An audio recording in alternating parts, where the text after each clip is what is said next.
would take my mom to the doctor's appointment. She would be great with the doctor and so personable, and she'd talk to everybody in the office. And then when we got home, she would be really mean to me. And so, number one, why is she mean to me as the daughter? And so why can she, it seems like she can almost turn it on and turn it off. What's happening? Just because a person has memory problems doesn't mean that they don't understand social niceties.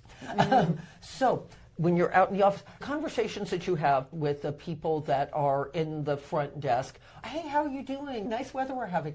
That gets preserved. People can do that. And everybody wants to show off to doctors. It's like taking your car to the mechanic. It's not going to make that noise. You come to the doctor and then suddenly remember that. And I also reassure them. I'm like, oh, no. Everybody's on their best with me, because then, oh, she's going to be looking at memory, or she's going to be doing this, which is fine. And also, your family are the ones that are always going to be with you. You cannot drive them away. So it's easier to be mean to them. It's hard to keep up that facade of, oh, everything is great. But who can I let that facade drop with? Who can I truly be myself? Who can I say, I'm frustrated, I'm angry, I'm upset?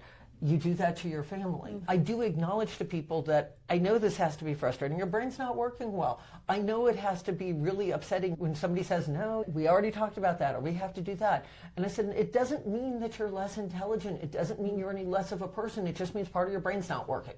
And I think that people forget that, because when it's not working, it's easy to say, oh my gosh, I used to be so intelligent, I'm so dumb now. And I actually stop people in their tracks every time they say that. I'm like, no, you're not allowed to say that. This is what's going on there.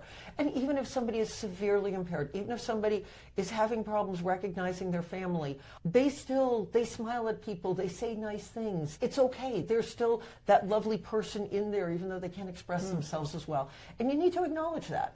But yeah, families, it is harder, and that's why we have wonderful things like the Aging Parent Tribe, so that people can get on and say, hey, this is happening. Support groups, I'm a huge fan of those. People say, well, I have family and friends. I'm saying, that's great, and I want you to have that, but you need to talk to somebody who's going through it. Yes. Because they might say, oh, God, when my father did that, this is, what we did. Or, oh, I remember that stage, yes, and, that's when we had to do X, Y, or Z.